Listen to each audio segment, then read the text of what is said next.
비트코인 하면 예전에는 무슨 실체도 없는 코인이냐라고 갸우뚱하신 분들 많으셨을 겁니다. 그러나 비트코인을 포함한 암호화폐 시장, 이제는 무시할 수 없을 정도로 커졌습니다. 여전히 자산으로 인정해야 하나를 놓고 의견은 분분한데요. 이번 주에는 서울경제 조양준 기자와 관련 내용을 다뤄보겠습니다. 조양준 기자, 안녕하세요. 네, 안녕하세요. 네, 이번 주는 이제 비트코인을 포함한 이 암호화폐 얘기를 좀 다뤄볼 텐데요. 이제 작년 말부터 그 모든 암호화폐들이 많이 이제 빠지기 시작한 좀 상황이고, 그 한때는 또 고점 대비 한 50% 이상 하락했다고 들었는데 어떻습니까? 맞습니다. 지금 이 방송이 녹화되고 있는 시점인 1월 27일 10시 30분 현재 이 비트코인 가격은 36,600달러대입니다. 네. 지난 24일이었죠. 이 비트코인은 한때 33,000달러 선이 무너지기도 했습니다. 이 비트코인 가격이 33,000달러대 아래로 떨어진 건 지난해 7월 이후 처음이라고 하는데요. 특히 이 비트코인은 작년 11월 10일 약 69,000달러로 최고가를 기록했는데 이에 비하면 사실상 반토막이 난 셈입니다. 이 대장주인 비트코인 외에도 다른 알트코인들도 약세에 빠졌는데요. 이 2위 암호화폐인 이더리움과 솔라나, 시바이누 등 이 종목들도 작년 고점과 비교해 50% 안팎의 낙폭을 기록 중입니다.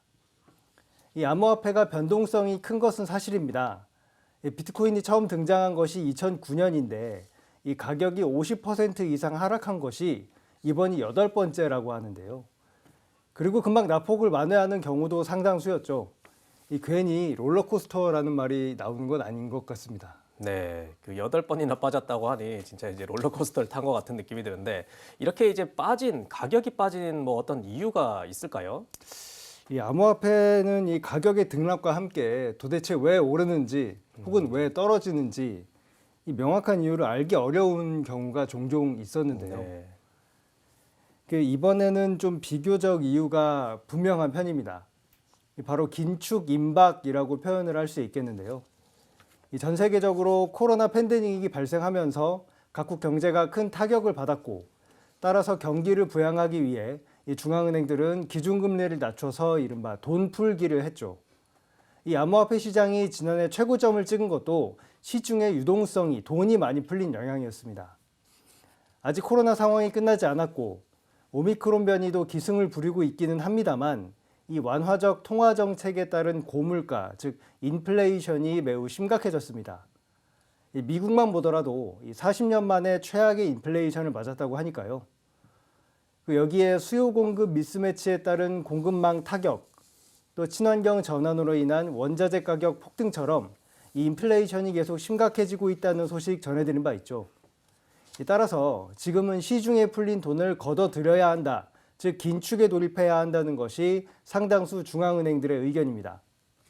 당장 우리나라만 하더라도 이 기준금리가 1.25%로 코로나 직전 수준으로 돌아왔죠. 그리고 세계 금융의 중심인 미국의 연방준비제도, 즉 연준도 올해 긴축을 예고했습니다. 이 기준금리의 경우는 인상이 확실시 됐고요. 이제 언제 올리느냐, 몇 차례 올리느냐 하는 것만 남은 상황입니다. 미국 금융가에서는 올해 금리를 5번 또는 그 이상 올릴 수도 있다는 전망이 나옵니다. 그러자 암호화폐 시장도 올 것이 왔다 하는 분위기입니다. 이 시중에 돈이 귀해지면 암호화폐 시장으로 흘러들어갈 돈은 적어질 수밖에 없기 때문인데요. 이 미국 경제신문인 월스트리트저널은 비트코인의 새로운 하방 저지선이 3만 달러가 될 것으로 이렇게 내다보기도 했습니다. 예, 그동안 이 비트코인을 포함한 암호화폐는 사실 금융시장과는 상관없이 움직인 걸로 그렇게 알고 있는데 그 부정적인 인식이랄까요? 이제 부정적인 영향 이런 것도 있을 것 같은데 여전히 있을 것 같은데 그 암호화폐를 또 금지하고 있는 나라도 있고 이런 거는 좀 어떻게 영향이 있습니까? 말씀하신 대로 이 암호화폐에 대한 시각은 이 극명하게 나뉘는 것이 사실이죠. 예. 암호화폐의 전망을 좋게 보는 쪽에서는 이 비트코인이 디지털 금이다 또는 앞으로 미래의 가치가 더 올라갈 것이다라고 보는 반면에 네. 다른 한편에서는 별 가치가 없다, 나아가서 위험하다 이렇게 보는 편도 있고요. 네. 이 국가 시스템, 즉 각국 정부가 이런 보수적인 입장을 취하고 있습니다. 실제 요즘 해커들이 암호화폐로 자금을 주고받는 것을 선호한다고 하죠. 또 암호화폐가 자금 세탁 같은 이 범죄에 활용되는 경우도 많고요. 우선 중국이 지난해 9월 이 암호화폐 거래와 채굴을 전면 금지했죠. 이 중국은 암호화폐 채굴에서 세계 1위일 정도로 영향력이 큰 나라였는데 국가에서 전면 금지를 선언해버린 겁니다. 그리고 최근 러시아 중앙은행도 이 자국 정부에 암호화폐를 전면 금지하자는 의견을 전달하면서 또 한 번 파장이 일었습니다. 러시아는 아시는 것처럼 암호화폐 3위 채굴 국가입니다. 세계 암호화폐 공급 비중이 큰 나라들이 생산을 그만두고 심지어 불법화하는 데 나섰으니 암호화폐 시장이 출렁일 수밖에 없었죠. 사실 미국도 마찬가지입니다. 이 금융 선진국답게 미국에서는 암호화폐를 기반으로 한 여러 파생 상품을 만들고 있었는데 이 증권 당국에서 승인을 받는 사례가 소수에 불과합니다. 아까 말씀드린 것처럼 이 개별 암호화폐는 가격 변동이 매우 큰 만큼 여러 종목을 묶어서 거래하는 상장지수 펀드, 즉 ETF 거래가 주목을 받고 있지만 당국에서 승인을 잘 안 해주는 것이죠. 역시 암호화폐가 여전히 위험하다는 인식을 미국도 갖고 있는 겁니다. 이 암호화폐 규제에는 한 가지 공통적인 속사정이 숨어 있기도 한데요. 바로 디지털 화폐입니다. 중국 인민은행은 2020년부터 10여 개 중국 도시에서 디지털 위안화를 시범 운영하고 있고 다음 달 개막할 예정인 베이징 동계올림픽을 기준으로 이 상용화에 박차를 가한다는 계획입니다. 러시아 역시 2020년 디지털 루블화를 시범 사용하고 있으며 내년 공식 도입을 목표로 삼고 있다고 합니다. 중국과 러시아가 디지털 화폐의 속도를 내는 건 기축통화국인 미국을 겨냥한 것이죠. 미국 달러의 패권을 빼앗겼으니 디지털 화폐에서만큼은 미국을 따라잡아야 한다는 것입니다. 이에 질세라 미국 역시 디지털 화폐 도입을 준비 중입니다. 이런 상황이니까 암호화폐는 이제 또다시 입지 축소를 우려할 수밖에 없는 그런 상황이 됐습니다. 네, 이렇게 암호화폐에 대해서 이제 인정을 안 해주는 국가도 있고 또 부정적인 영향들도 있는데 뭐 위험하다 이런. 또 일각에서는 이렇게 계속 가치가 떨어지면은 결국에 제로, 이 영에 수렴하는 것 아닌가라는 그런 우려도 나오고 있습니다. 이 운명이 이렇게 끝이 날까요? 그런 것만은 아닐 겁니다. 네. 암호화폐가 지난 2009년에 등장해서 벌써 10년 이상 시장이 이어져 오고 있고요. 네. 사실 뭐 그 사이 부침이 있었습니다만 분명 존재감을 키워온 것도 사실입니다.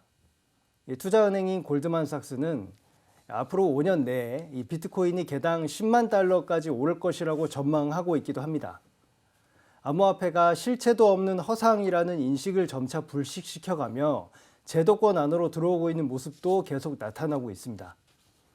올해 1월 1일부로 취임한 에릭 애덤스 미국 뉴욕 시장은 월급을 비트코인과 이더리움으로만 받겠다고 해서 화제가 되기도 했죠. 이 괴짜 기업가나 투자자가 아닌 영향력 있는 정치인 중에서 이런 사례가 나왔다는 점이 눈길을 끕니다. 국내에서는 가상자산이 대선 공약으로 등장했죠. 먼저 그 배경을 좀 설명을 드리면 정부는 매년 가계의 자산이나 부채, 소득 등을 조사해서 통계를 내는데요. 올해부터는 이 가상자산도 조사 대상에 포함하기로 했습니다. 사실 가상자산 통계는 내년부터 가상자산에 붙는 세금을 책정하기 위한 기초 작업입니다. 내년부터는 가상자산에 투자해서 기본 공제금액인 250만 원이 넘는 경우 세금 20%를 내야 합니다. 여기에서부터 이제 대선 후보들이 등장을 하는데요. 윤석열 국민의힘 후보는 가상자산 공제금액을 현 주식과 동일한 5천만 원으로 늘리겠다는 공약을 내놨습니다. 이 가상자산 과세도 2023년이 아니라 좀 더 시간을 갖고 정비를 하자는 입장입니다.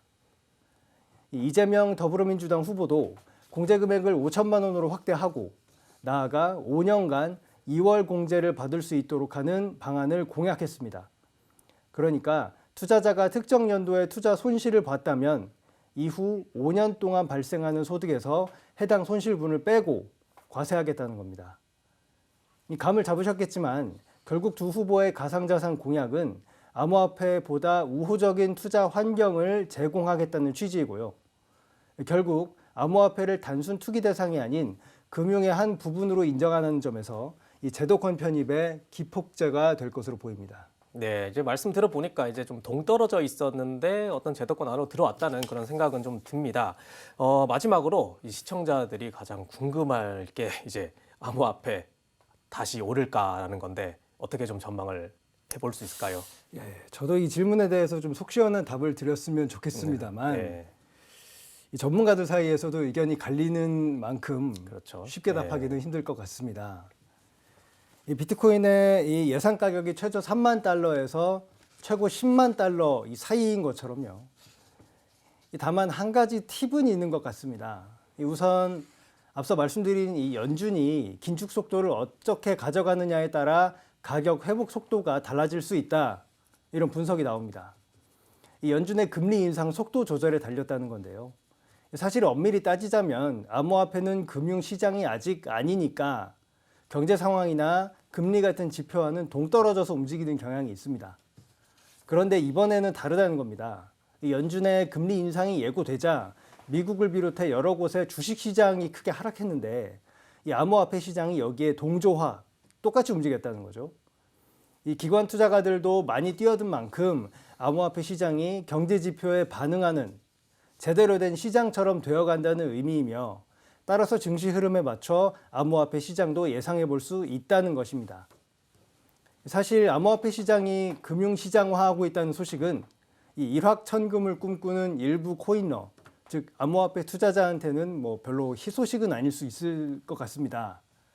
그래도 이 암호화폐 시장이 하루에도 낙차 큰 변동폭을 보이며 도대체 가격이 왜 변하는지 이유를 알 수 없는 이 위험천만한 곳으로 남기보다는 예측 가능성을 갖춰가는 것이 투자자한테도 이득이지 않나 싶습니다. 네, 이제 여러 가지를 종합해 보면은 참 위험한 투자이기도 하면서 또 미래에는 어떤 기능을 할지도 몰라서 혼란스럽기는 합니다. 그래서 더 암호화폐 시장을 좀 더 이제 예의주시할 필요가 있을 듯합니다. 예, 조양준 기자 수고하셨습니다. 네, 감사합니다.